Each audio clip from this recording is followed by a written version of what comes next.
1928, em uma pequena aldeia da Nigéria, às margens do rio Níger, mineradores da região encontraram resquícios de uma civilização que parecia ser muito antiga. Arqueólogos foram chamados e começaram a estudar o que tinham encontrado debaixo da terra. Foi como montar um quebra-cabeça, já que muitas das peças estavam em pedaços. Os fragmentos desenterrados eram esculturas, ferramentas e cerâmicas feitas por um grupo que habitou a região há mais de 2.900 anos. Montando os fragmentos, os arqueólogos descobriram uma sociedade bastante organizada e complexa.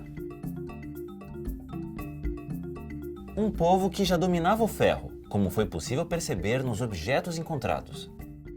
Ainda faltam muitas partes para que o quebra-cabeça se complete e para que a gente conheça mais sobre essa cultura que nem mesmo sabemos como se chamava. Os estudiosos decidiram chamá-la de Nok, que é o nome do vilarejo onde as peças foram encontradas.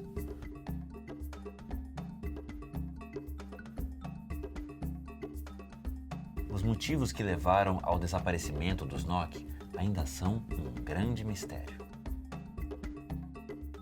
Na região onde hoje fica o Sudão e que era chamada de Núbia, havia uma outra civilização que deixou mais pistas sobre como vivia. Foi o Reino Kush, poderoso, longevo e riquíssimo. Algumas evidências mostram que essa civilização já existia no século IX a.C. Do rio Nilo vinha a água que tornava as terras da região produtivas. Os cuxitas souberam aproveitá-las e desenvolveram uma agricultura extremamente sofisticada. O comércio era intenso. Ouro, marfim, madeira de ébano, incenso, penas e peles de animais eram vendidos e transportados para lugares distantes pelo Mar Vermelho. Os cuxitas construíram pirâmides que ainda estão de pé lá no Sudão, firmes e fortes. Mais estreitas e pontudas do que as do Egito, estas pirâmides evidenciam as relações próximas entre esses dois povos da antiguidade. Um dominou o outro em diferentes períodos.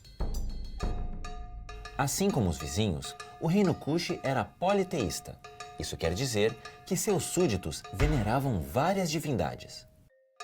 E os dois povos representavam os deuses como seres que misturavam características humanas e animais.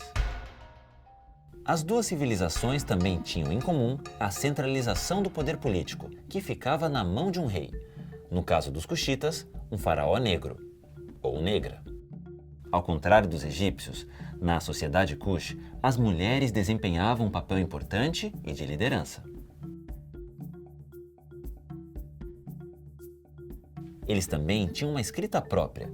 Se já tivesse sido decifrada, talvez soubéssemos mais detalhes sobre esta civilização tão desenvolvida.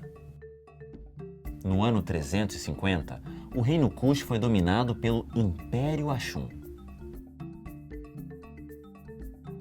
Outra grande civilização que viveu onde hoje ficam a Etiópia e a Eritreia.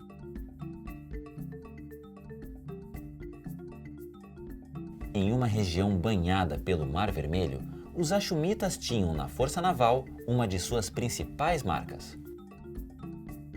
O comércio entre o Ocidente e o Oriente passava por ali, e os Axumitas ficaram tão poderosos que cunharam sua própria moeda em ouro e prata. Também desenvolveram um sistema de escrita particular que ainda hoje é usado. Vindos de uma tradição de povos antigos, os Axumitas acreditavam ser descendentes do rei Salomão e da rainha de Sabá. No século IV, o rei Ezana se converteu ao cristianismo e o Império Axum passou a ser um reino cristão na África.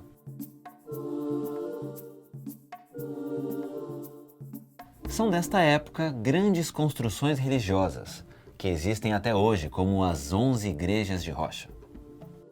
Esculpidos de cima para baixo nas pedras do solo, estes impressionantes templos foram tombados pela Unesco e são patrimônio da humanidade desde 1978.